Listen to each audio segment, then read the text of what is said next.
My name's Jeffrey Weil. Ah, I have the distinct pleasure to be the president for Susquehanna Valley at this time, and it's been a pretty amazing year to kind of see where we're at from where we started. We recently, in the past months, had really connected with Bryan, and Bryan was talking about all his Kapor Center stuff, and so looking for opportunities to bring in members and highlight some cool things. We were like, "Hey, Bryan, would you be willing to throw on tonight?"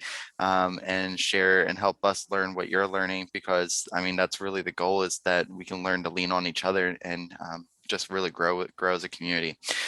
So Bryan, I'm going to kind of pass it off to him today and let him roll. We do have an agenda, so you feel free to jump into our Google Doc, and I do believe that later on Bryan might let us put his presentation in there as well. So we'll kind of let that grow as well. Um, so I'm going to actually pass right off to Bryan and just kind of roll in. I'm super excited to see what he has to talk about tonight. All right. Well, good to see everyone tonight, and thank you for allowing me to share. And let me share my screen and get this up here. So, are you seeing my screen? Okay. All right. So for those, I'm Bryan Hower. I teach at computer science at McCaskey High School. Been there, this is my 8th year, and prior to that, I taught at Cumberland Valley for 9 years. And this year, I took an opportunity to get into the Kapor Center Culturally Responsive Sustaining Computer Science Education cohort.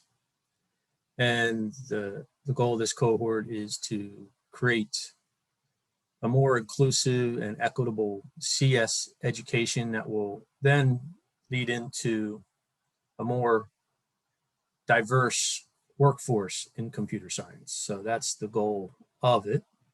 So before we begin, though, one of the things that we do with the Kapor Center and in some other organizations that we do, I mean, PSCA does this in everyone, is we start off with a land acknowledgement.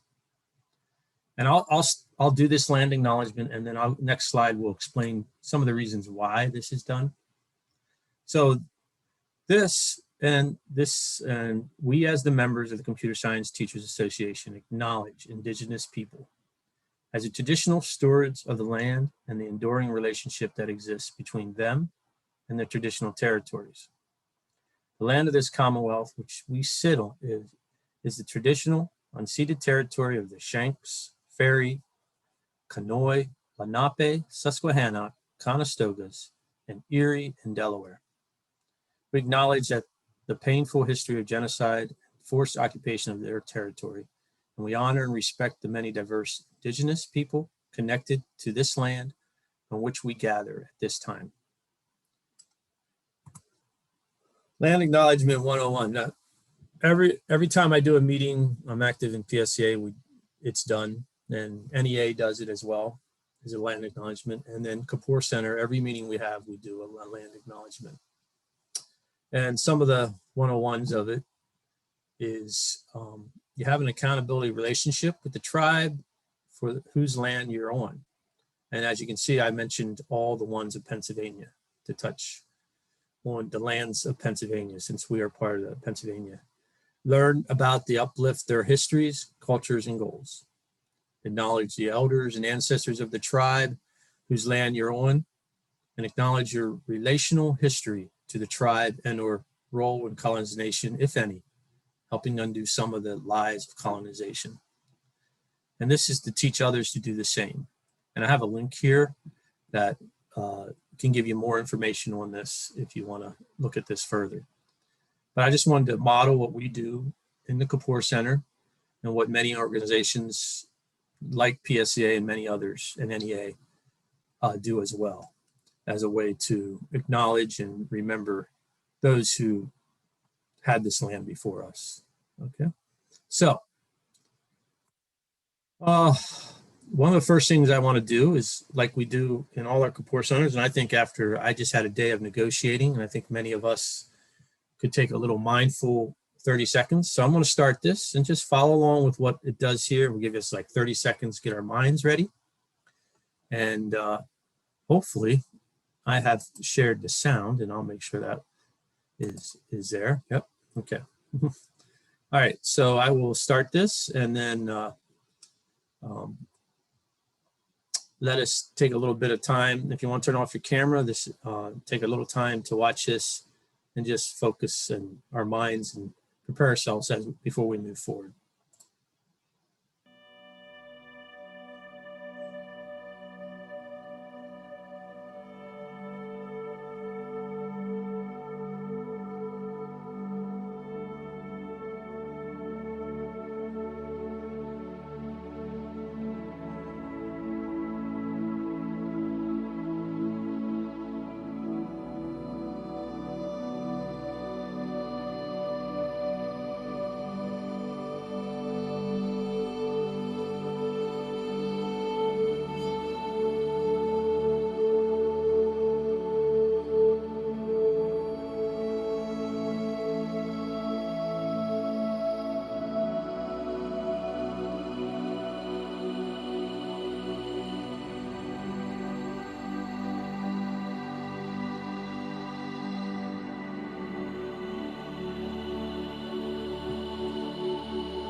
All right.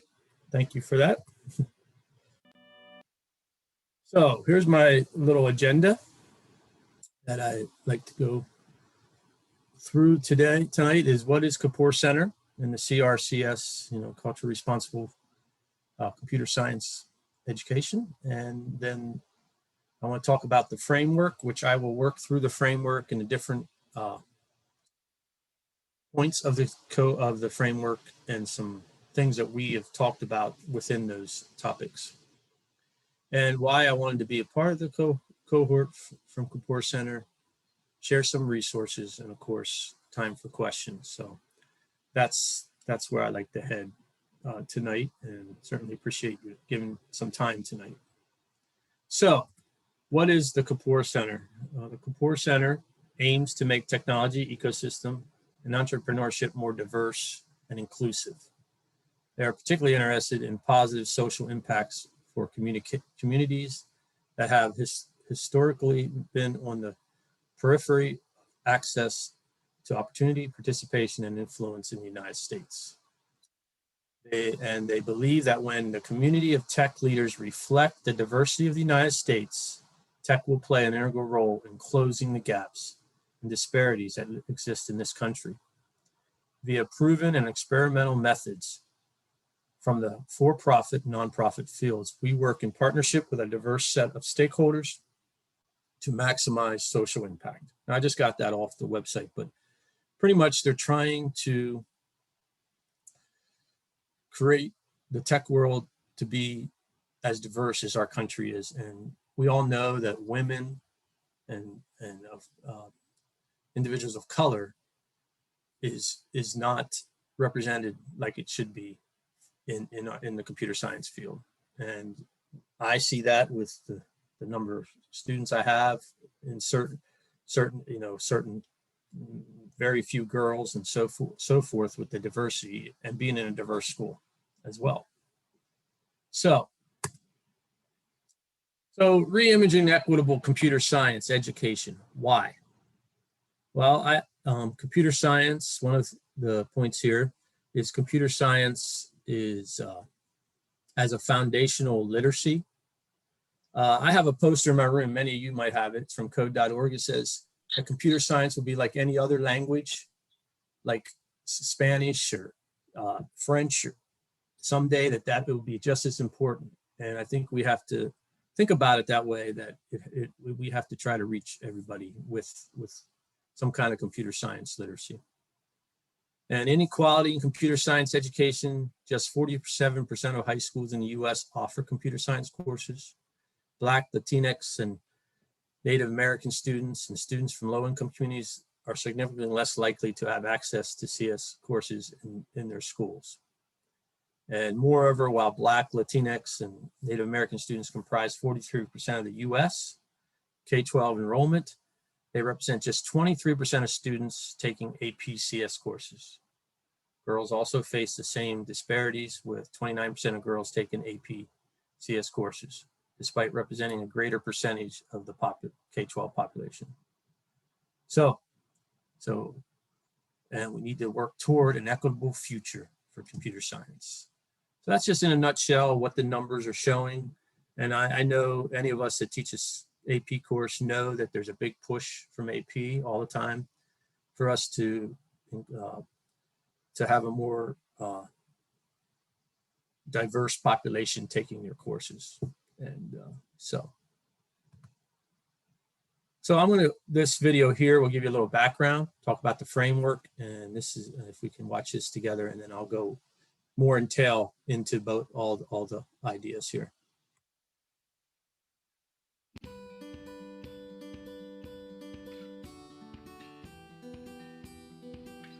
So for the past decade or so, we've been working here at the Kapor Center on increasing access and equity in computer science education. Unfortunately, what we've seen is that only about 50% of high schools in the country are offering any sort of computer science, and girls and low-income students and students of color are much less likely to take those courses, and we're missing out as a country on increasing the diversity of our tech economy. A year ago, we decided we really wanted to build something for the field of computer science education that helped educators understand how to create equitable computer science classrooms. How can we make course content, the instruction, engaging? How can we build belonging and inclusion in classrooms? And how can we inspire students to want to pursue computer science? So what we decided to do was to build upon decades of research in culturally relevant and responsive pedagogy and develop a framework unique to computer science that incorporates all of those principles.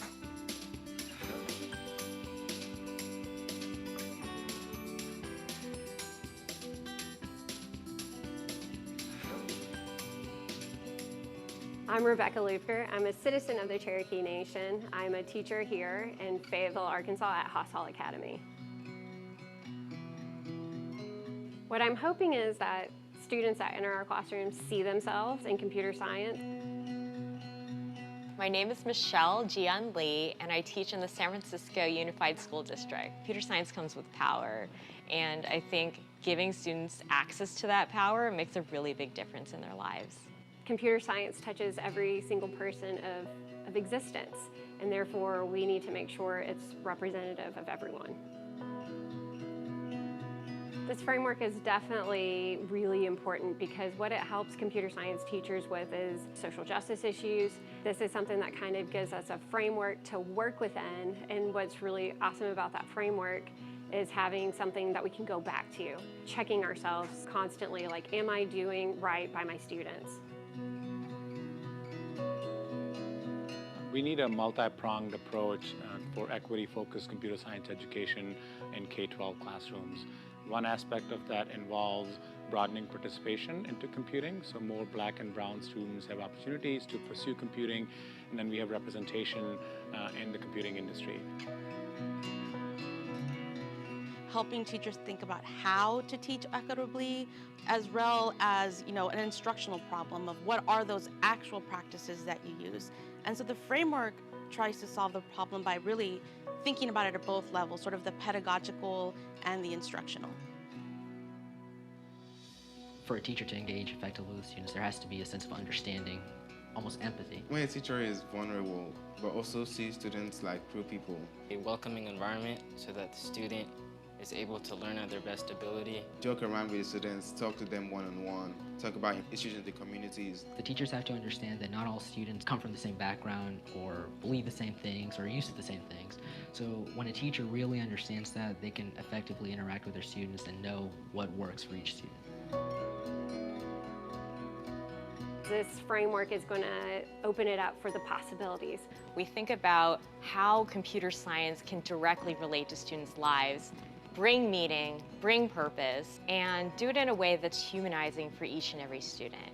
They have this tool that can help move the social justice pendulum. And I think by giving them this access to this material, they're about to create a big change for our world. Each and every student will find deep meaning in the learning that they're doing in the classroom. They'll bring it out to their families, their caretakers, their communities, and we'll see a whole total community benefiting from computer science education. Kapor Center contacted a bunch of experts in science education, culturally sustaining pedagogy, and they really posed to us an issue, which is we have these huge disparities in computer science. What can we come up with to provide resources to educators and school administrators that would help us intervene in that long historical problem of having students of color shut out from computer science?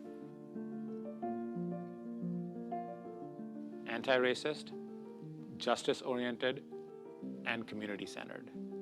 This framework helps us achieve that by bringing that criticality to computer science. Allow young people to be able to have access to all the critical supports and resources that they need. An opportunity to use CS as a tool for liberation and wealth generation in the communities that they live in.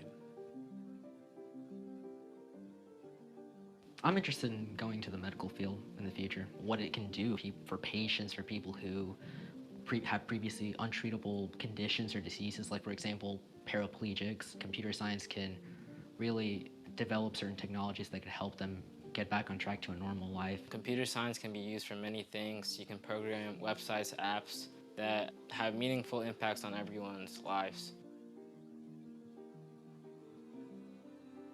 What excites me most about this framework is that it addresses the colorblind racism that exists in computing industry. I'm excited for this framework to help guide the next generation of computer science education and help the field evolve. This opportunity to really collaborate and partner with a host of like-minded people who all care about young people and their ability to be successful.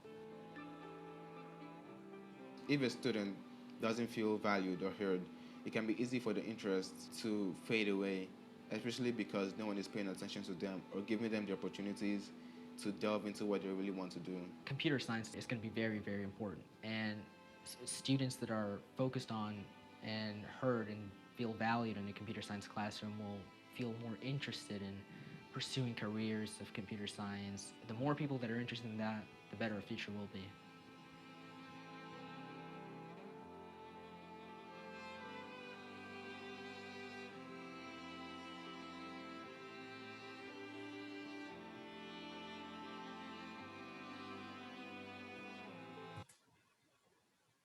So, like it said in there, the framework has 6 components, okay? And the first component, the role of racism and white supremacy and the manifestation in computer science education is understood and acknowledged. Anti-racist practices and decentering of whiteness are enacted within computer science courses and classrooms. So the key in this one that probably comes out and we've talked in the beginning about was decentering whiteness. And one of the first questions that we were prompted to do, and I asked you, and you can think about it, I'm not really going to ask anyone unless they want to share tonight. When was the first time you were aware of race or aware of race or racialized? Or when was the first time you were aware and understood the importance, impact of race in society? Now, I'm going to share what I came up with that night, and then just think, you guys I'm not going to ask anyone to share. Just think about this to yourself. And I'm going to put in context my situation. I was 5 years old. So I want you to understand that I'm 55 years old now. So this was 1972. Okay. So put that in context. I was in the South, in Florida. We were at a campground and I was swimming in a pool. Okay. Everyone except for I was swimming with and playing with some other kids, and one was a little black boy about, say, my age, 5 or 6 like me, and everyone else was white in the pool. and another gentleman came into the pool area. And just remember, the context, 1972, South. And the first thing that he yelled when he got in there, "There is a blank in the pool." And he said a word that I will not repeat. I just don't feel right repeating it, but we all know what this person said. Identifying the young man that I was playing with. And that's the first time I realized that race had an impact on our society as a young kid, 5 years old. I was just playing with this boy. It didn't mean nothing to me. I wasn't raised to think anything different. But that was the first time for me. Now, we might all have stories where you realize that race was there. But that's where you start looking at things and understanding. And that's what changed my view of race and seeing how it impacts. That little boy was impacted when that was yelled out. Okay. And it was hurtful to me because I was just having a good time with another kid my age. So take those with you, think about that. But so we all know, and I'm not going to spend a lot of time on this, but this is the 4 dimensions of racism. We have institutional, we have structural, we have the interpersonal, and we have the internalized. Internalized is subtle, overt messages that reinforce certain things in our society. Interpersonal or racist acts, microaggression that carried out by others. And then, of course, we have institutional and then structural. And it talked about whiteness in there, okay? And the thing with whiteness, and I know this is a touchy subject, we have critical race theory and that we're teaching critical race theory, and I'm not going to get into that, but whiteness is just conceptualized as the constellations of the process and practice rather than as a discrete entity.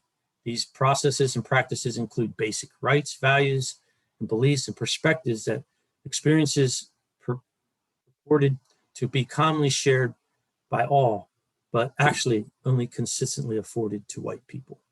White culture, norms, and values in all these areas become normative natural. They become the standard against which all other cultures and groups and individuals are measured and usually found inferior. Okay, so our goal is to decenter whiteness. I'm not saying get rid of it. We got to decenter it. So remove the deficit language and thinking when talking about students. Okay. Identify the dominant voices and perspectives, usually white.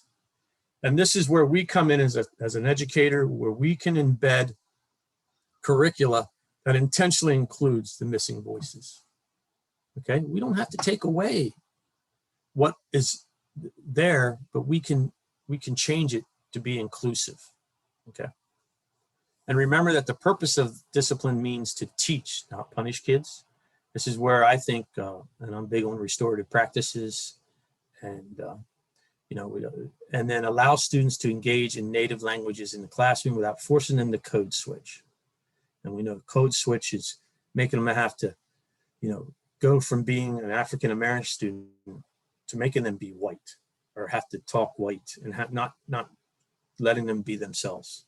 Regularly engage the students in conversations and provide them opportunities to lead and direct their learning. More student agencies. So this is how we can try as educators to be part of this, this component here of trying to decenter the whiteness and make it more inclusive. We're not getting rid of the whiteness. I'm not trying to say that, and I don't want to offend anyone. We just got to bring in the other voices within it.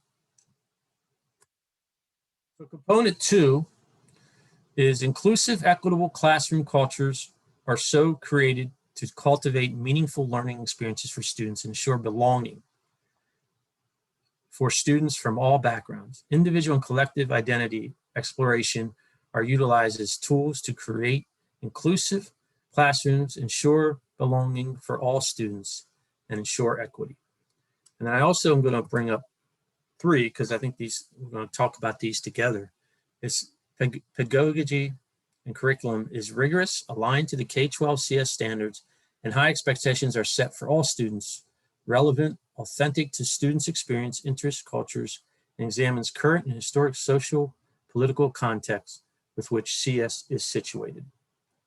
So when we got into these components, one of the first things was asked, and if you want to put into the chat, what does belonging look like to you, or even voice out? When you think of belonging, what does that look like to you?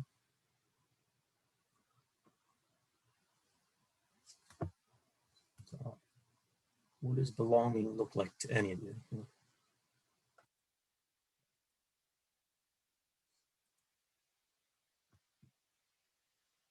Belonging might mean, okay, you recognize, welcoming, sense of community, okay. Feeling like you're accepted by your surroundings, okay. Thanks for sharing, thanks, I appreciate that. Feeling welcomed, okay.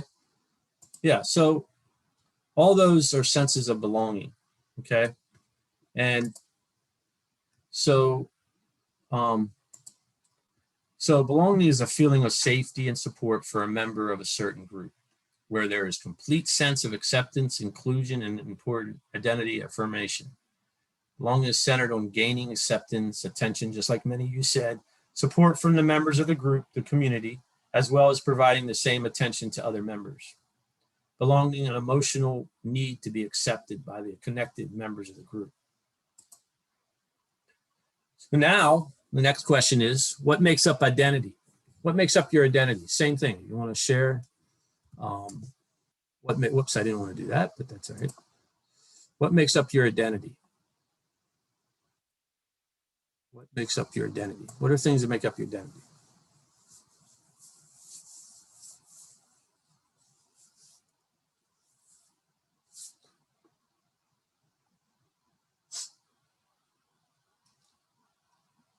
Family, culture, background, right? Who you are, where you come from, what you believe, how you were raised, okay? Yep. How other people recognize you, okay? Your language, all that.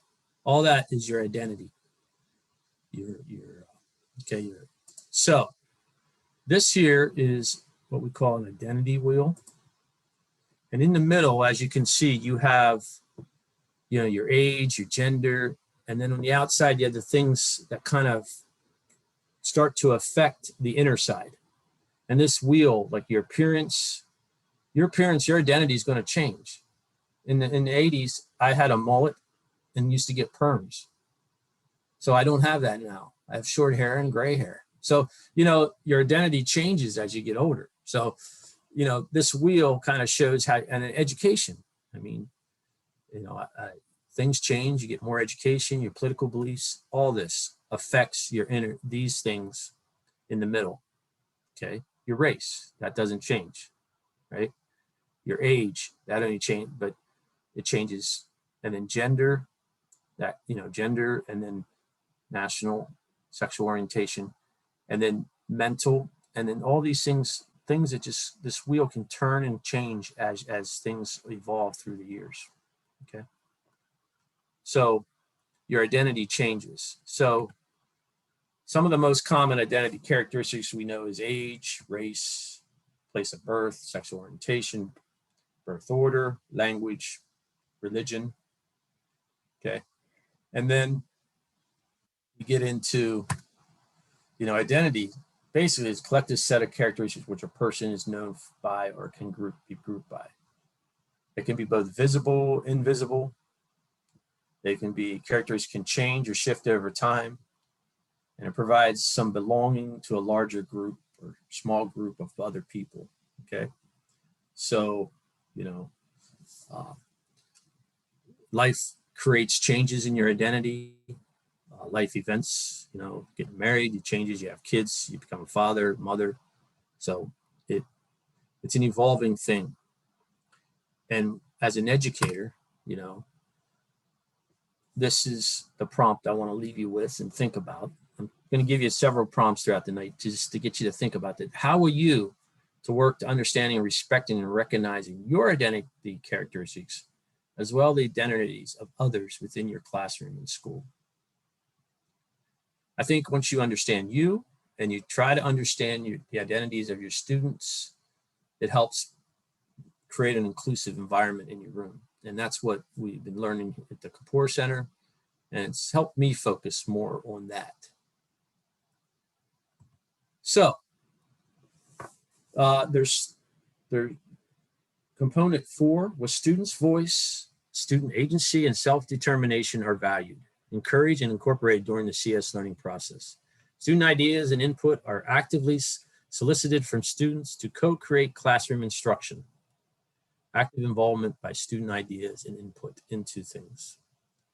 And then 5 I have in there, families and communities and their cultures and assets are incorporated into the design of CS curriculum, classrooms, and learning opportunities. Families and community members are intentionally sought out to be included in the construction of the CS classroom and learning activities. So we talk about culture here. And culture is, of course, a deposit of knowledge, experience, beliefs, and values, attitudes, and meanings, religion, notions of time acquired by a group of people in the course of generations. It's a way of life of a group of people, the behaviors, the beliefs, values, and symbols that they accept that are passed along by communication, imitation from one generation to the next. And this is the culture wheel, again, another wheel. You know, here you have all the things that make up the culture, some of your language, your traditions, your skills, your tools and objects, your arts, your knowledge stories, your greater community, the values, and the food that you eat, the type of food from your culture. That all makes up you. And so culture relevant pedagogy rests on 3 criteria then.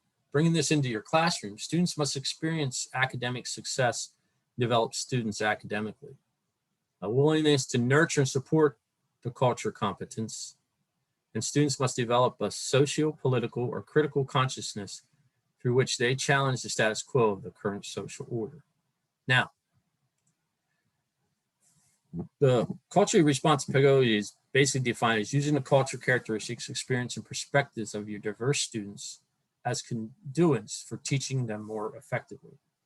So embracing their culture and bringing it into the classroom and bringing it into your lessons. Teachers are empathetic and caring. Teachers are reflected about their beliefs, about people from other cultures. Teachers are reflected about their own culture frames and references. And teachers are knowledgeable about other cultures. So this is what brings in the, helps you understand cultures and bringing in the cultures of the class. And it can be as little as, like, I teach CMU Academy. And as a culminating project, they had to make a flag that represents their cultural background in Python. So that allowed them to look up, and that could also fit my white German students or my white Dutch students or whatever, you know, it fit all of them, but it also allowed my students of color and my Nepali students and my African students to go look and share something about them and their culture. And that was a way to be inclusive with their culture. So culture sustaining priority seeks to perpetuate and foster to sustain linguistic, literate, and cultural pluralism as part of schooling for positive social transformation. So it's just help to bring in their culture within your, and allow them to express themselves. So now I have a link here. This is Zaretta Hammond, and she wrote a book, Culture Responsive Teaching and the Brain.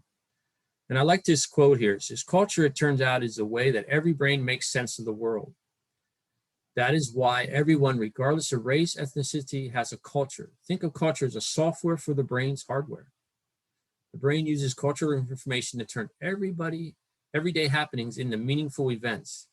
If we want to help dependent learners do more higher order thinking and problem solving, then we have to access their brain's cognitive structures to deliver cultural responsive instruction. Now, this link will take you to a link to her book, and I have read it because when they went through this lesson with us, I went and got it, and it's a good book. It helps you understand how, you know, helping the child be the whole child is understanding their culture and bringing that into the classroom as well. So preparation, this is some facts. And as you can see, CSTA is part of this study here. 65% of teachers believe existing curricula resources meet the needs of diverse students. 59% of white compared to 67% Black and Latino, Indigenous, and Pacific Islanders were confident utilizing the material, highlighting race and ethnicity and culture. Only slightly more than half of CS teachers, 53%, felt that current CS content is culturally relevant and in alignment with student interests. And 55% of teachers found themselves having to revise existing curricula to make it more engaging and relevant. And I find myself in that 55% a lot. While 77% of teachers acknowledged the importance of incorporating diverse cultures and experiences to success of students, only 57% felt equipped to utilize culturally relevant pedagogy practices. It's a challenge for us, but I think it's something that we need to be made aware of. And I think, the Kapor Center and CSTA see the importance of, cultural having the students' culture being embedded into our CS classes. So here's some guiding questions to leave you with this topic. What overlaps or similarities do you see with culture responsive pedagogy, culturally relevant pedagogy, and culture sustaining pedagogy? And what things are not CRP? And what are some examples, implementation strategies for these pedagogy practices within a computer science classroom? So those are things to think about as you try to make a more equitable CS classroom, okay?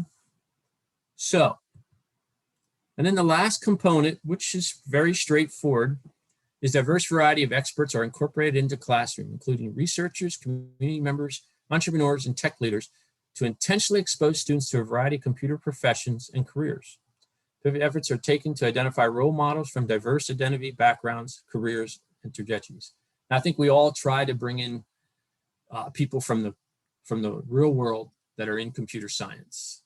But I think what this is trying in Kapor Center and is trying to help us understand is to make an effort to bring in role models from diverse backgrounds so kids can see, your African American students or whoever can see, yeah, that person made it, I can do it too. Okay. So, and how does this relate to us? Well, here, this is right from the CST website. And as you can see, this is what CST has put out as affected K-12 CS teachers. And these are all the components. And if you see the yellow one here is advocate for equity and inclusion in the CS classroom.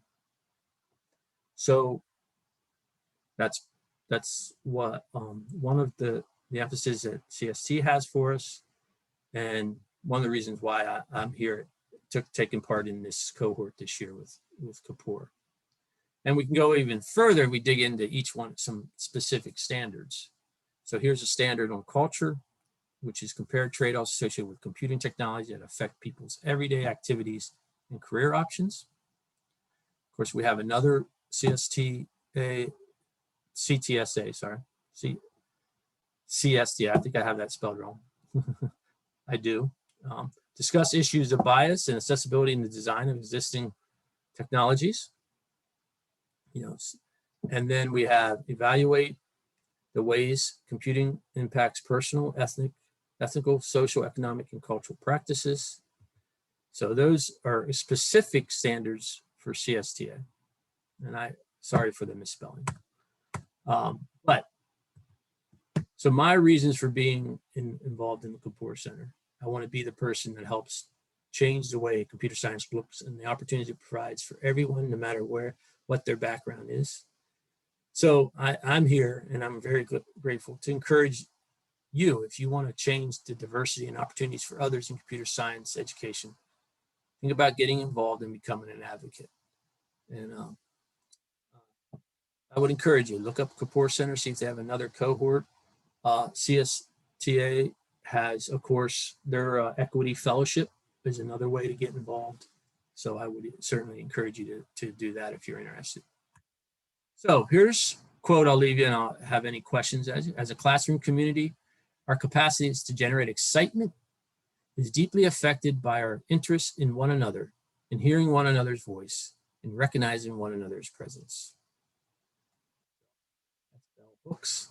And, you know, the interest of one another is important, and hearing everyone's voice will help it make it more inclusive and equitable place, I think. So, any questions? That's what I've been learning, and by it, when you get a feel of the topics that we're dealing with, and you know, maybe take some things away so you look at your classroom a little differently. And then here's some resources along with that. This is Shanna White here, is our facilitator for my cohort, and she was more than happy to share her contact information. I have the framework here, a link to the framework, and a couple books that I think, this is a great one, Weapons of Mass Destruction by Kathy O'Neill. This is about big data and the algorithms and how they're, you know, keeping, you know, the poor poor and the rich richer. That's a good book. Encoded Bias is another good Netflix documentary I would very much encourage you to watch. So, all right. So any questions on any of that, I gave this PowerPoint, and I'm sure he'll put it into the agenda, and you can have that, and all the links that I have in there and resources. Mm-hmm. Brian, if it's okay, I'll go ahead and put that link in, or it looks like Nicole Okay. will be doing it. Yep. So never mind. It's all Nicole's message. She beat me to it like normal. Your point about like not centering whiteness is one of those things that like you don't know until you know. Being like white in America, you don't always know. You know, it's like a fish doesn't know they're in water sort of thing. And I dropped a link to like one of the examples where I was like, I never thought about like not using the term like black box, or or like I think with my kids, like I grew up using the term Eskimo kisses, and like, oh wait, is that like, is that something that's I need to find a new word for?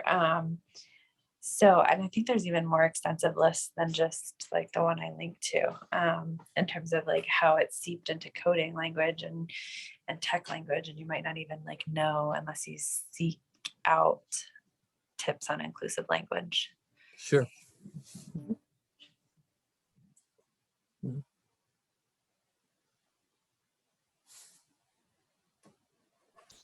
I think one of the things that I know is always hard is not so much hard, I guess, but I think often people overlook, and for me, this is because I grew up in a pretty much white area. I went to a school where I was the only non-white person in the entire district. Well, me and my sister were the only people of color in my entire district. And one of the things that I found is just hearing what the conversation looks like in urban areas of what the challenges that they have versus the challenges that a rural area has. One thing that I've found is that it's when you don't have communities that have zero exposure, they don't necessarily understand what's right and what's wrong. And so when you have the shift from rural to urban, or when you have urban people come into rural areas, their first perception when someone says something is that's a very racist comment, or that's not appropriate, right? But how it's just like unless you teach them, they're not going to know that that's wrong. And so I think that's the big challenge that happens in rural areas, is that people just aren't exposed. I can tell you, like, some of the people in my area that have never interacted with a person of color before, and so they're views on a person of color is through what they see on TV. And let's be honest, that's not the best way to gauge someone, right?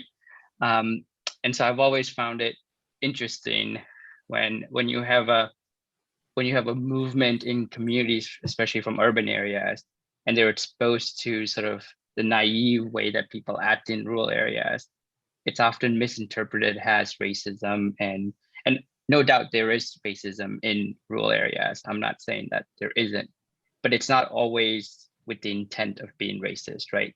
The conversations that happen aren't always intended that way.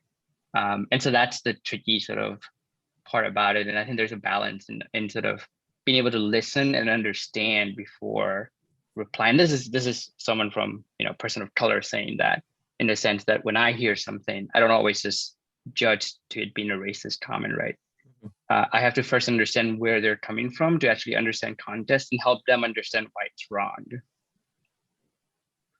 Yeah, I appreciate that. I think of the flip side of that, when I grew up, I grew up in New York, so it was very diverse. And this is in the 70s, right? The same era as Bryan. And I didn't recognize whiteness because there were so many different, I wasn't, we didn't even, like, that was a hard question for me to answer earlier about when did I first see racism? I didn't see it because we all were so different, and we respected and appreciated difference and diverse. We didn't know that's what it was. We didn't know any better. We just, I would have not known what an all white experience what it was, right? So I appreciate that, Jigger, but I also think about my own experience and how, I'm only now that I live in an area that's mostly white, am I experiencing that? Yeah. It's and I when I first moved when I was 11, when we first came here, we actually moved to in Chicago, and I went to a school which it was colorful school, as the best way to describe it, because there were people of all different age, ethnicity. And then a year later, I moved to central Pennsylvania, and it was a big shift.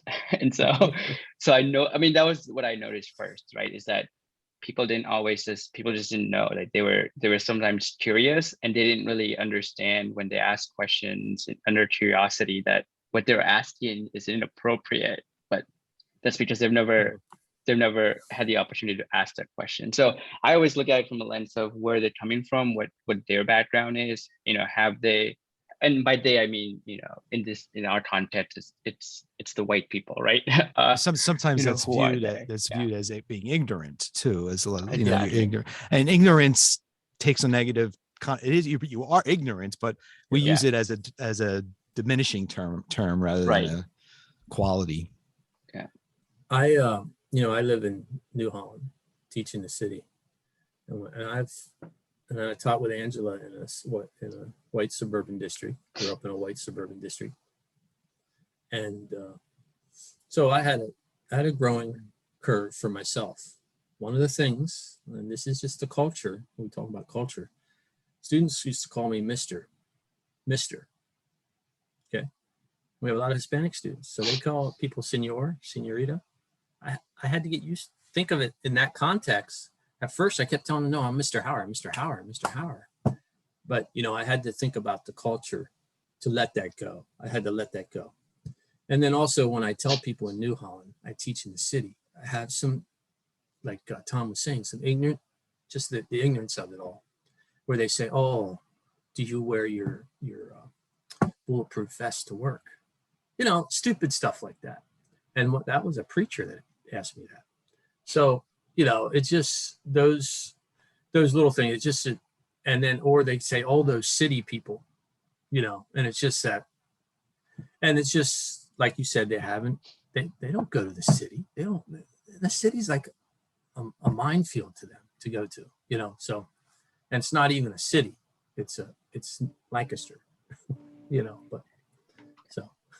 And so one of the things that, go ahead, Dana. Oh, I was just gonna add, but I think like when we're teaching students, right, like that, as we move into the 21st and they're creating technology that's going to be the basis of the 22nd century one day, right? Like that teaching our students that when we're creating things that not like our ignorance might not necessarily be an excuse anymore, because there's a wealth of information. Like if someone wants to learn, like there's so much information on our fingertips to learn about other people's experiences that like for us, like, you know, we can say growing up, like, you know, well, they just didn't know, but they have YouTube at their fingertips. Like, so they no longer just don't know the same way, but that's beside the point. But anyway, but I just think when in terms of teaching students, if you're like creating something, like you need to think about your user's experience, and your user's experience aren't going to look like you. And so like you have to take time to learn what is or isn't offensive in another culture. And, you know, maybe that's just even like using an example of how things are translated to something offensive in another language when that word is translated. But it also could be more, you know, like localized as well. Yeah, one of the things that I sort of recommend is just bringing in people, especially people in the computer science field, bring them in as guest lecturers or, you know, just a guest speaker that don't look like them, right? You want to bring in people who predominantly don't look like your classroom, so they get to experience someone who's different. They get to see them, they get to listen to them, but also they get to ask questions in a safe environment, right? And being able to and for those, I think the biggest sort of, to me, the biggest way to make a change in especially rural parts where this is more of an issue is to bring in people in the community rather than just the school, right? Because if the community doesn't understand what culture looks like, then the kids aren't going to. And because some of those kids end up staying in the same community for generations, and having that impact to bringing in speakers as a community, I think has a greater ability for long-term change than just having someone come into school. And so I think I'm always looking for opportunities on how do we make sure that we bring in whether it's people of color, people from different culture, people from different religion, different experiences. It doesn't always have to be about culture, like, you know, culture, ethnicity, right? Different experiences to the community, and have a space in the community where they're getting to experience some of these different things. And that hits right on component 6 of Kapor's framework, you know, bringing in people from outside that they might not, so they see the diversity out there. Yeah, good. And Tom, your question on about how to get in the cohort, I would email my contact. That's on the slide at the end, and I would ask her if there'd be another cohort next year, and also look at CSTA's fellowship if they have their equity fellowship too. Is there a requirement that you teach computer science? Because I don't, but is there a requirement that you do? I don't know. I don't recall. I just, maybe it is specific. I know that, but yeah. So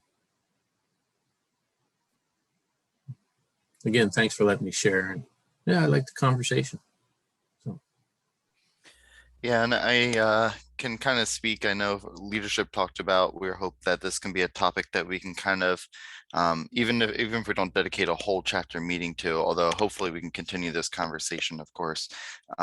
We'd like to try to work on embedding some better practices and evolve ourselves to try to model some of those things too. So hopefully we can chat more with you, Bryan, and hear from some of our more experts in the field to try to help us gear towards that direction.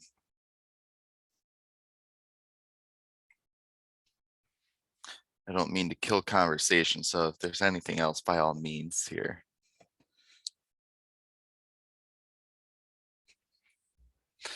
Okay.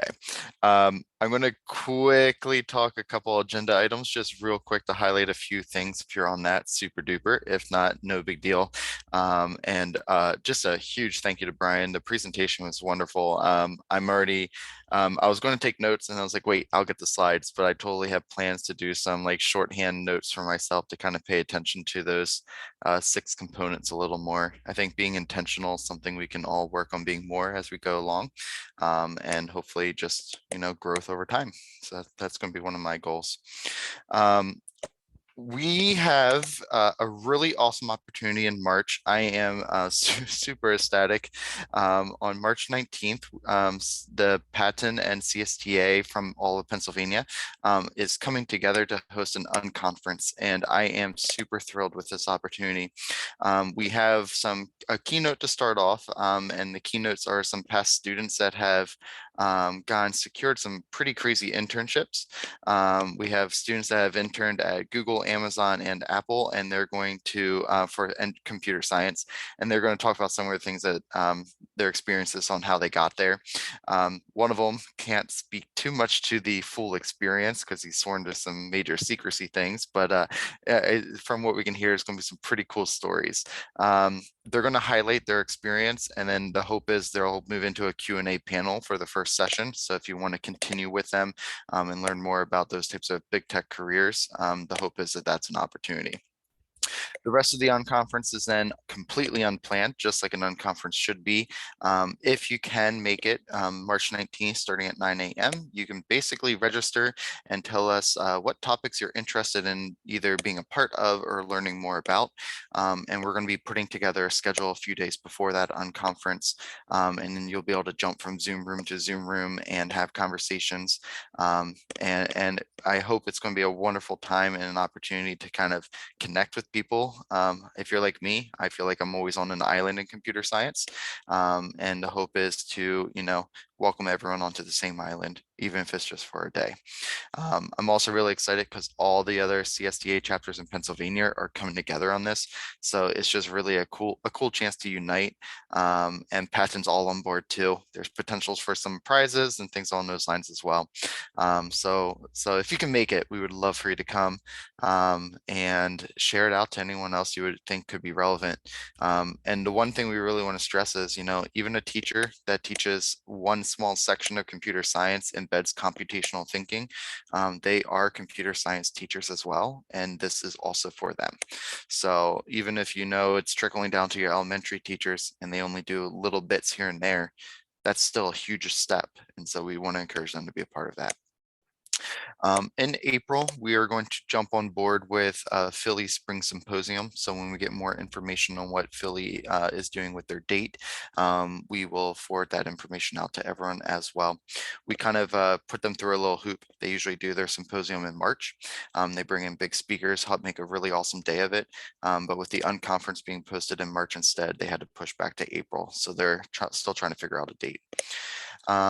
Besides that, you can see the rest of the links are some standing things. If you're still looking for CS Praxis information, I know the state is always looking for you to get alerts on when they're unleashing more keys to get some of those free opportunities. So we want to make sure we support you knowing that information as well. Rest of the agenda, I'm not going to read to you. You're able to look at links and click on things and explore. We really appreciate you coming out tonight. We also really want to respect your time. So we will stay open for a little bit if anyone wants to continue a conversation, but we also would love to wish you a wonderful good night and a happy Friday. And for those that might experience some crazy mix of whatever wintry things are coming tonight into tomorrow, may tomorrow be a very exciting day. 2-hour delay. That's what I want. 2-hour delay. Yeah, that's what I'm hoping for too. So it's a good way to start the morning. Angie, good.